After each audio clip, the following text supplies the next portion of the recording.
Toda vez que a gente começa um estudo da Bíblia, nós somos tentados como pregadores a trazer aquela mensagem que de fato agrade o coração. Mas eu tenho dito por aí que a mensagem adventista, ela não é politicamente correta, e muito menos popular. E porque não é popular e nem politicamente correta, para sermos fiéis à palavra, nós temos que dizer coisas que nem todos se agradam. Mas se a nossa intenção como pregadores fosse apenas lotar uma igreja para aumentar nossa receita, talvez essa seria uma boa estratégia. Mas como não é esse o nosso compromisso é com a Bíblia, com aquilo que ela ensina, então, sem receio algum, eu quero convidar você a tomar a sua Bíblia e esta semana nós folhearmos o livro de Apocalipse. Esse livro é o livro para o tempo presente. Nele, todos os outros livros da Bíblia se encontram e se cumprem. E nós vamos começar com o capítulo 10, a história de João e o livrinho. E por que começar aí no capítulo 10? Porque os eventos descritos nesse capítulo são aqueles que assinalam a chegada do tempo do fim. E se a nossa proposta é estudarmos Apocalipse, os últimos eventos, nós devemos começar demarcando o momento histórico em que estamos vivendo. E o capítulo 10, ele é essencial para isso. Então tome sua Bíblia e vamos começar nossa viagem. Apocalipse 10, verso 1. Vi outro anjo forte descendo do céu, envolto em nuvens, com um arco-íris por cima de sua cabeça. O rosto era como o sol, e as pernas como colunas de fogo. Interessante que a descrição que nós temos no versículo 1 é muito parecida com aquilo que aparece no primeiro capítulo, nos versos 13 a 16. Lá João tem uma visão do Cristo ressurreto, e agora ele está tendo mais uma vez a visão do Cristo ressurreto. Aqui Cristo é apresentado como um anjo forte, mas é o próprio Jesus. Essa expressão envolto em nuvens, ela é aplicada no Novo Testamento para a pessoa de Jesus Cristo. Então não há dúvidas de que esse anjo do capítulo 10 é o próprio Jesus. E diz o texto que, no versículo 2 agora, ele tinha na mão o quê? Um livrinho aberto. Pôs o pé direito sobre o mar e o esquerdo sobre a terra. Interessante, eu estava lendo esse capítulo outro dia e me veio à memória uma coisa. Por que é que João vê esse anjo, que é o Cristo, colocando um pé direito sobre o mar e o outro sobre a terra? Essa posição denota sua autoridade. Ele tem autoridade sobre todo o planeta. E essa autoridade será questionada. E no capítulo 13, você tem uma besta que surge do mar e uma outra besta que surge da terra. Ele tem um pé sobre o mar e um pé sobre a terra, e desses dois locais surgem duas bestas. Estas bestas estão vindo para questionar a autoridade de Cristo e tentar usurpar o lugar que a ele pertence. Então esta posição denota a autoridade que Cristo tem, e ele tem um livro aberto em suas mãos. Versículo 3: e bradou em grande voz, como ruge um leão, e quando bradou, desferiram 7 trovões as suas palavras. Que livro é esse que ele tem na mão? É um livro que está para ser aberto. Interessante que há uma conexão muito íntima entre Daniel e Apocalipse, e os eventos que esse livro descreve têm a ver com os eventos descritos pelo profeta Daniel. Nós entendemos que esse livrinho nas mãos de Cristo, que contém a história, o destino das nações, é o livro do próprio Daniel. E agora ele está para ser aberto.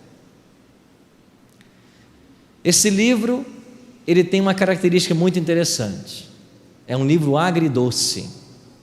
E João recebe uma ordem, no versículo 8. 10:8. A voz que ouvi vinda do céu estava de novo falando comigo e dizendo: vai, toma o livro que se acha aberto na mão do anjo, em pé sobre o mar e sobre a terra. Verso 9 e 10. Fui, pois, ao anjo, dizendo-lhe que me desse o livrinho. Ele então me falou: toma-o, devora-o, certamente ele será amargo ao teu estômago, mas na tua boca doce como mel. Tomei o livrinho da mão do anjo e o devorei, e na minha boca era doce como mel. Quando, porém, o comi, o meu estômago ficou amargo. Um livrinho doce na boca e amargo no estômago. João come o livro. Cristo mesmo havia ordenado isso. O que significa esse simbolismo? Se esse livrinho na mão do anjo é o próprio livro de Daniel, então nós temos que encontrar respostas para os símbolos do capítulo 10 lá em Daniel. O que está acontecendo nessa experiência agridoce que João vai experimentar? O que é que significa essa experiência? Pois bem, esse capítulo 10 fala a respeito da chegada do tempo do fim. Em 1º de novembro de 1755, aconteceu o famoso terremoto de Lisboa. Quando chegamos em 19 de maio de 1780, você tem o escurecimento do sol durante o dia, e à noite a lua surgiu no céu, vermelha como sangue. Quando chegamos em 1798, no dia 10 de fevereiro, você tem a prisão do Papa. Aquele símbolo de um poder que havia durado 12 séculos.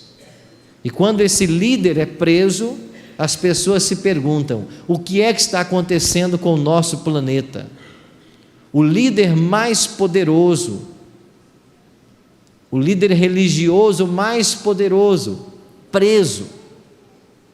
Em 1833, no dia 13 de novembro, você tem a famosa chuva de estrelas ou meteoritos.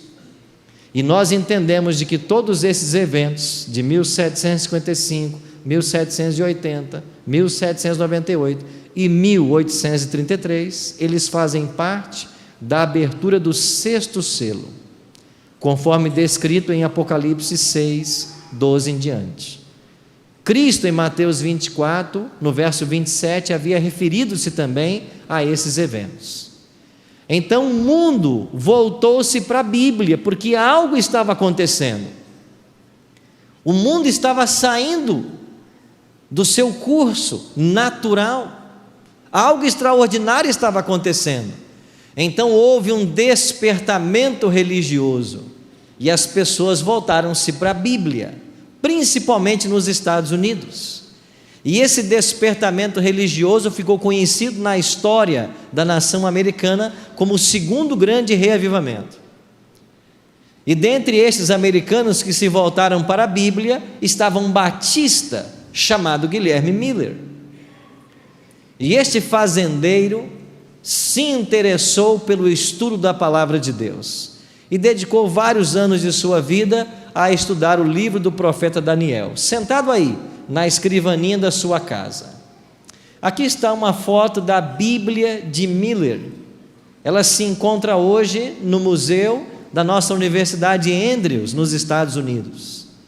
E quando eu peguei a Bíblia de Miller na mão, uma coisa me chamou a atenção. 2 porções na Bíblia de Miller estão surradas pelo uso. Você consegue adivinhar quais são? Todo mundo tira 5 nessa pergunta, né? Daniel está certo, Apocalipse está errado. Na Bíblia de Miller, o livro de Daniel e os evangelhos estão surrados pelo uso. Por que os evangelhos? Porque para ele entender Daniel, ele teve que entender o papel de Cristo na profecia. E sentado aí nesta cadeira, com essa Bíblia, ele gastou pelo menos 8 anos no tema principal de estudo. Miller chegou a Daniel 8,14. Esse verso para ele foi uma incógnita. O texto diz: e ele me disse, até 2.300 tardes e manhãs, o santuário será purificado. Se você não compreender esse texto, a que ele se refere, o seu conhecimento da Bíblia e dos eventos atuais vai estar comprometido, porque esse texto é um texto-chave. E falando para os adventistas, se nós não conhecermos bem esse texto e a profecia que ele envolve, nós temos que voltar para as salas, voltar para os estudos, porque isso é chave na nossa visão. O tempo que nós estamos vivendo não permite mais um adventista não conhecer o que esse texto ensina ou a profecia que ele ensina. Por que não permite? Você vai entender nessa noite. Em Êxodo 25:8, Deus havia dado uma ordem a Moisés. Deus disse para Moisés: e me farão um santuário para que eu possa morar no meio deles. E Moisés começou a construir um santuário. Esse santuário tinha 2 serviços principais. Era um serviço todos os dias ou diário para perdão dos pecados. Esse era o primeiro serviço. Como funcionava então a salvação nos dias do Antigo Testamento? Quando alguém pecava, pegava um animal e levava até o santuário. Para cada tipo de pecado havia um tipo de animal, um tipo de oferta. Então no santuário eram oferecidos ovelhas, cordeiros, pombas, rolas, touros. Dependendo do pecado, tinha um tipo de oferta.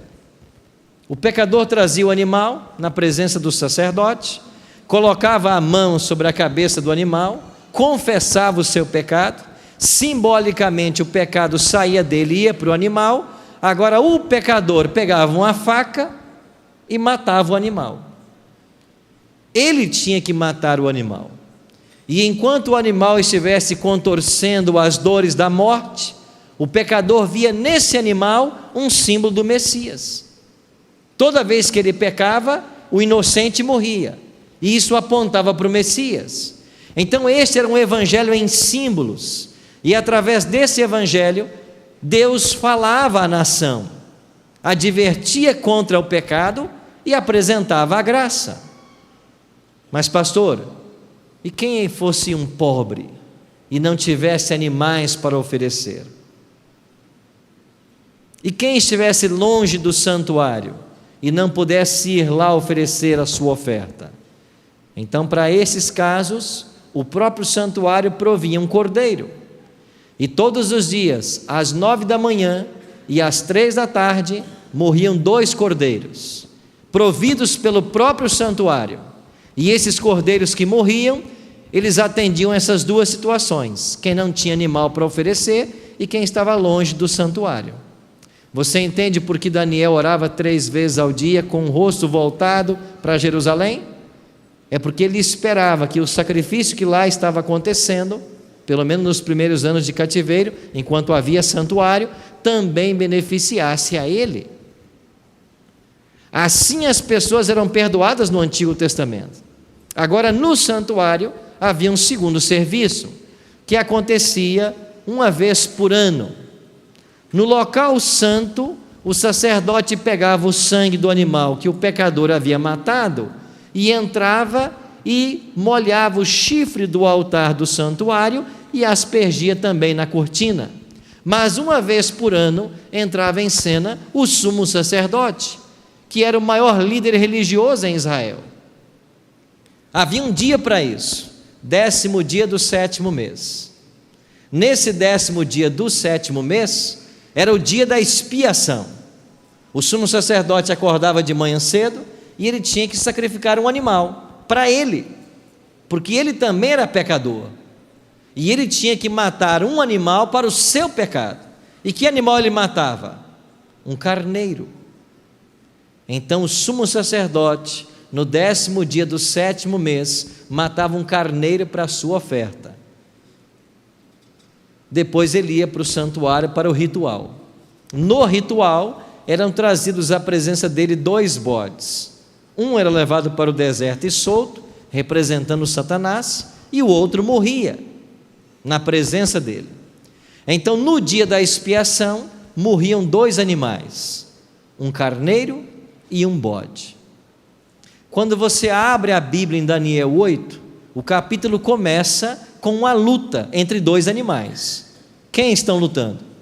Um carneiro e um bode. Por que os animais estão aí no capítulo 8? Para dizer para mim e para você de que esse é um dia da expiação. Os eventos do capítulo 8 referem-se ao dia da expiação.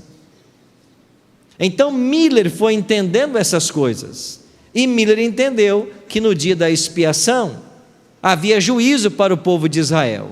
Aí Miller chegou à seguinte conclusão: a purificação do santuário era o dia de julgamento para Israel e simboliza o julgamento final. Quando chegar o dia da expiação, o dia do juízo final, Cristo voltará à terra. E a profecia está dizendo isso. E até 2.300 tardes e manhãs e o santuário será purificado. Então Miller pensou, quando se passarem 2.300 tardes e manhãs, Cristo vai voltar, porque o santuário vai ser purificado. Agora Miller tinha que responder uma outra pergunta: quando deve começar as 2.300 tardes e manhãs? Ele encontrou essa resposta no capítulo 9 de Daniel. E então convido você para ir para Daniel 9. Olhem dos versos 25 em diante. Miller lê o seguinte, Daniel 9, podemos começar com o verso 24. 70 semanas estão determinadas sobre o teu povo, sobre a tua santa cidade, para cessar a transgressão, para dar fim aos pecados, para expiar a iniquidade, para trazer a justiça eterna, para selar a visão e a profecia e para ungir o santo dos santos. Verso 25: sabe e entende, desde a saída da ordem para restaurar e para edificar Jerusalém, até o ungido ao príncipe, 7 semanas e 62 semanas, e as praças e as circunvalações se reedificarão, mas em tempos angustiosos. Miller leu isto e ele entendeu o seguinte: quando é que começam as 2.300 tardes e manhãs? Junto com 70 semanas, que Deus separou dos 2.300 anos e deu para o povo judeu. Então lá diz, sabe e entende, verso 25, desde a saída da ordem para restaurar e edificar Jerusalém. Aí Miller descobriu que esta ordem saiu no ano 457. Estamos agora em Esdras capítulo 7, o decreto de Artaxerxes. Então em 457 saiu a ordem. A partir daí os judeus teriam 70 semanas de graça, profeticamente 490 anos. Multiplica 70 semanas, 70 vezes 7, 490 anos. E quando se passassem 2.300 anos, seria purificado o santuário, ou seja, Cristo voltaria. Então Miller começou a fazer os cálculos, e ele entendeu que se nós partíssemos de 457, a primeira profecia diz, 7 semanas, se você multiplicar, então, 7 semanas vezes 7, são 49 anos, o que nos leva ao ano 408. Então o ano 408 é um ponto importante. O que aconteceu nele? Terminaram as reconstruções de Jerusalém. Depois diz o profeta, 7 semanas e 62 semanas. Se você multiplica 62 vezes 7, são 434 anos. E isto nos levaria até o ungido, o Messias. E quando é que Cristo foi ungido pelo Espírito Santo? Em que evento? Que evento? No batismo. Lembra que o Espírito Santo veio sobre ele em forma corpórea de pomba, ali ele foi ungido pelo Espírito Santo. Que ano era? Ano 27. Ele estava com 30 anos, mas era o ano 27. E o ano 27 bate exatamente com a profecia. 69 semanas ou 483 anos depois do decreto de Artaxerxes. Cristo vai para o Rio Jordão e diz para João Batista: me batiza. Qual foi a resposta de João? É você quem tem que me batizar. E Jesus disse para João: João, tem que ser agora, porque convém que cumpra toda a justiça. Por que Jesus disse isso? Porque tinha um dia marcado para ele ser batizado.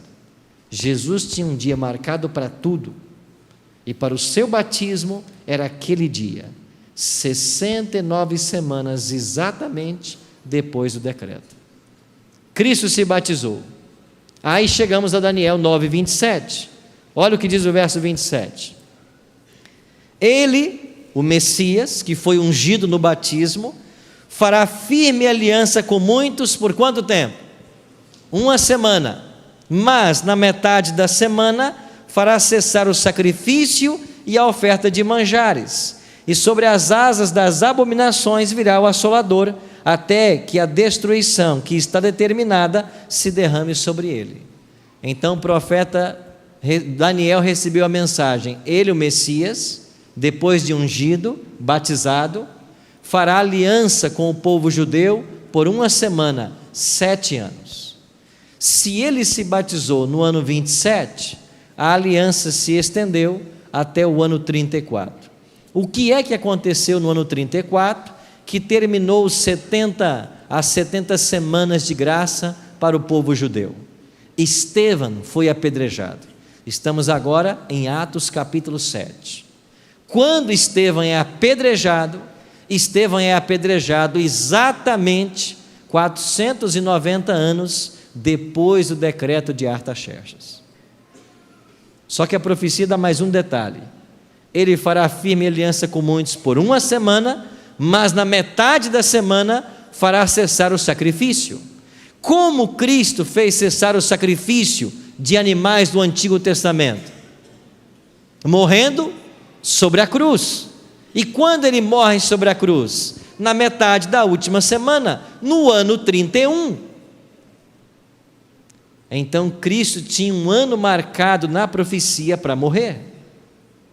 Mais que isso, ele tinha um mês, seria o mês da Páscoa. Mais que isso, ele já tinha o dia, seria o 15º dia.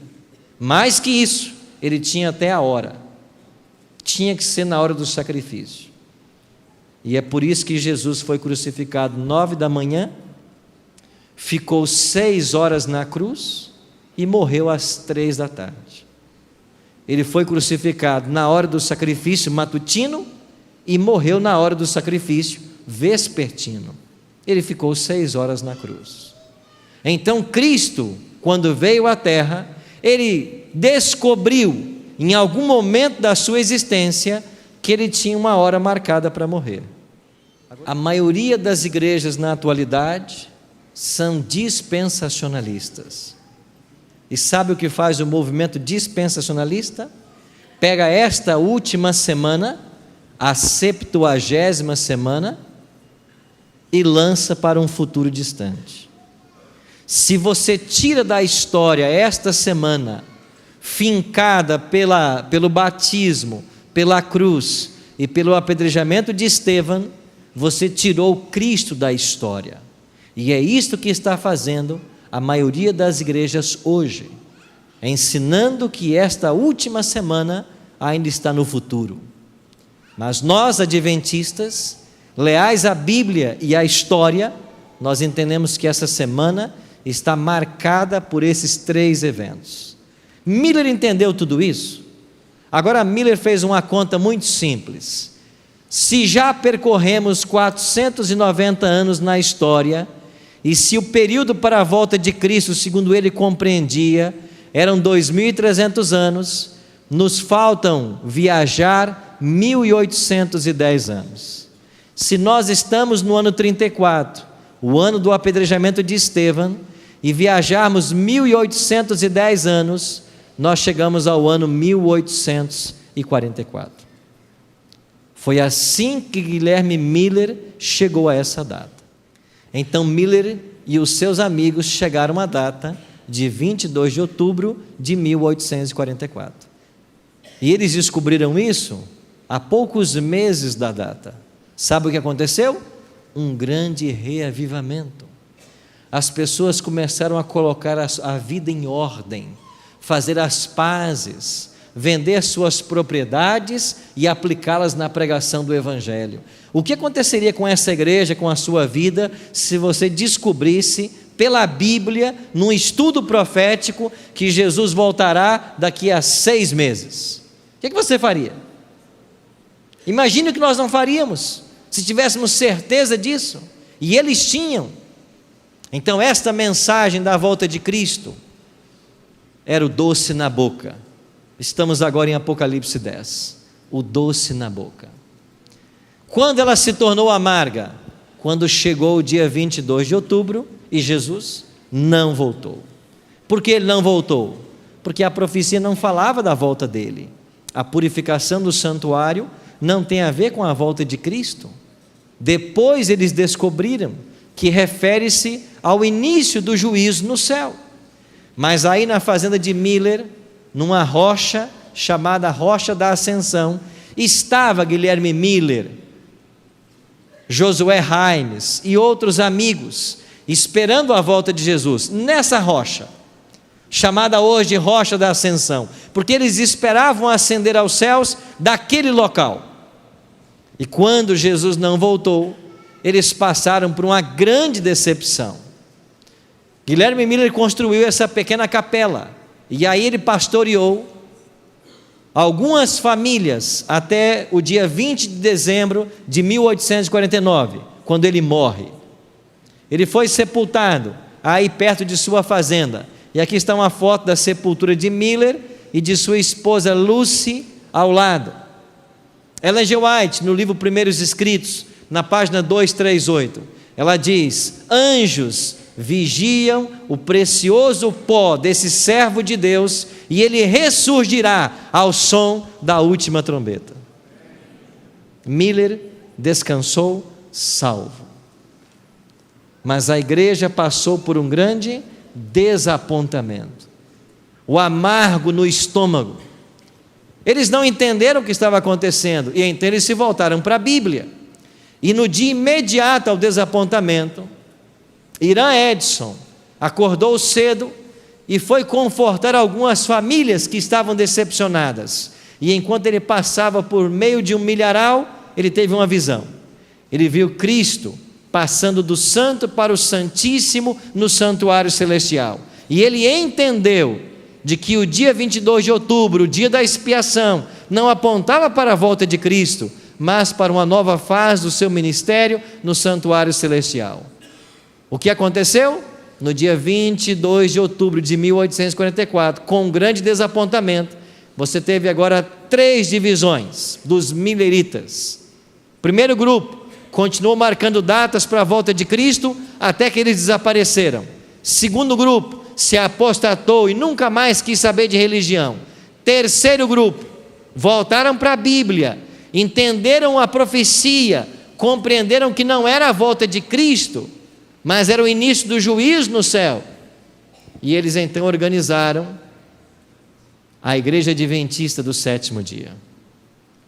Entenderam Apocalipse 10, verso 11, quando depois do amargo no estômago, o anjo diz para João: é necessário que você ainda profetize.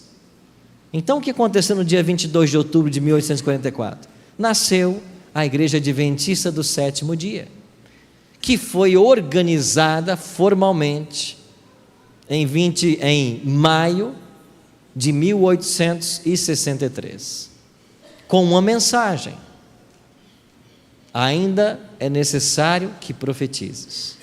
Os milleritas agora tornaram-se os adventistas, entendendo que eles tinham uma mensagem e uma missão. Isso aconteceu há mais de 170 anos. Aqui estamos nós agora.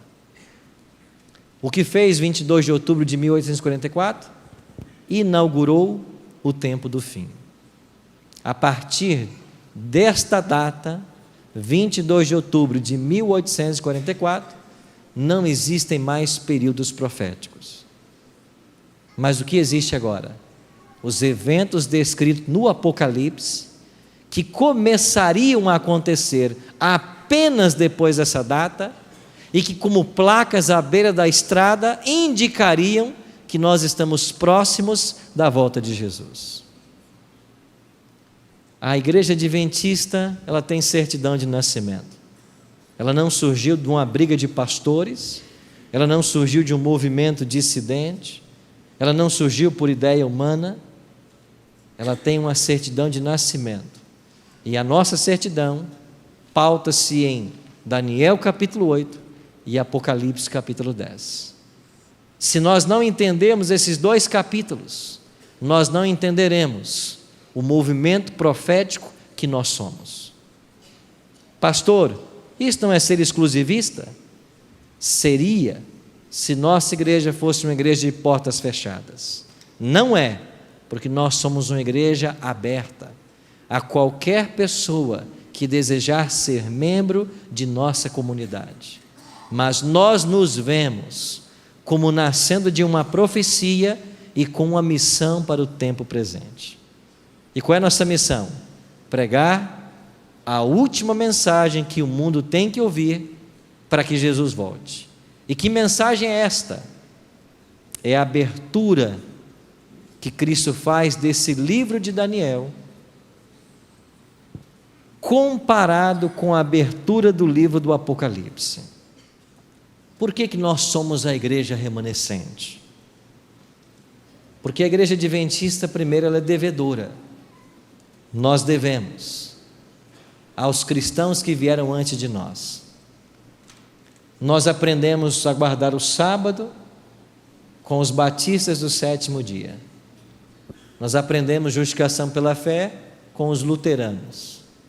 Nós aprendemos santificação com os metodistas. Nós aprendemos o batismo por imersão com os batistas. Nós somos devedores.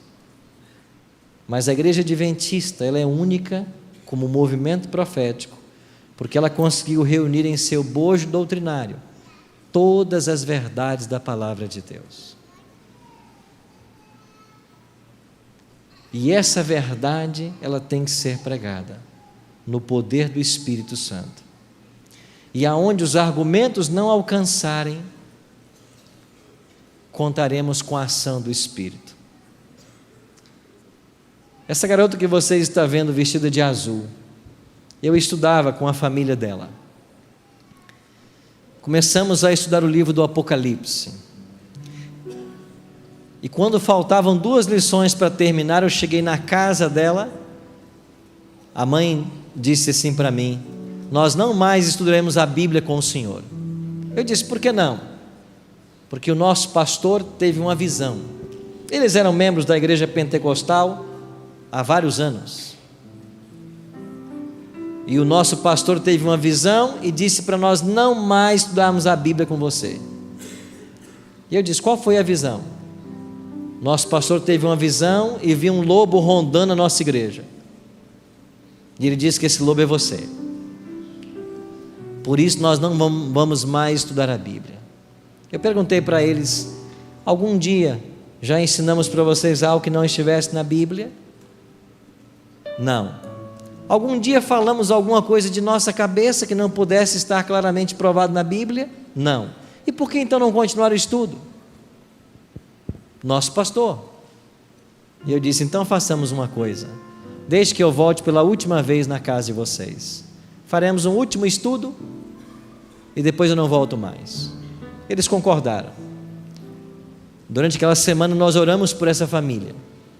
E quando voltamos uma semana depois naquela casa, antes que começássemos aquilo que seria o último estudo, essa garota de azul chamada Rejane, disse: quem teve uma visão agora fui eu. E eu queria contar para você e que você me interpretasse. Eu disse: eu não sei interpretar sonhos, mas eu sei de uma coisa: se Deus deu a visão, se Deus deu o sonho, certamente você já sabe o significado. E ela disse assim: eu tive um sonho essa noite, e eu vi vindo em minha direção um cavalo branco. Lembra dos 4 cavaleiros de Apocalipse? Havíamos estudado isso com elas. E enquanto o cavalo branco vinha em minha direção, você estava montado no cavalo. Eu vi você montado no cavalo. E um anjo apareceu do meu lado e disse: esse rapaz tem a verdade. E é por isso que nós todos queremos ser batizados na igreja adventista. A família inteira foi batizada, mas os argumentos nunca convenceriam a eles, se não fosse pela ação do Espírito. Talvez os argumentos não convençam você, mas você tem que deixar que o Espírito atue. Talvez você tenha uma admiração muito grande pela igreja adventista. Talvez você está aqui nessa noite porque você admira o que nós ensinamos. E que bom que você veio. Você veio ao lugar certo, porque essa igreja tem um compromisso com a Bíblia. E é isso que nós vamos ensinar aqui essa semana. Agora, eu espero que você, ao conhecer as verdades desse livro, você tenha um encontro também com Jesus Cristo. Você possa vê-lo, que Ele mude a sua vida. Pai Santo, obrigado porque ao pé da cruz, esses teus filhos e filhas vieram nessa noite. Oramos por eles agora. Eu não sei o nome deles. Pai, abençoa-os na decisão que eles estão tomando de se unirem à igreja remanescente. Abençoe a nós outros que um dia já tomamos essa decisão, e prepare a todos nós como uma grande família para a tua volta. Oramos em nome de Cristo. Amém.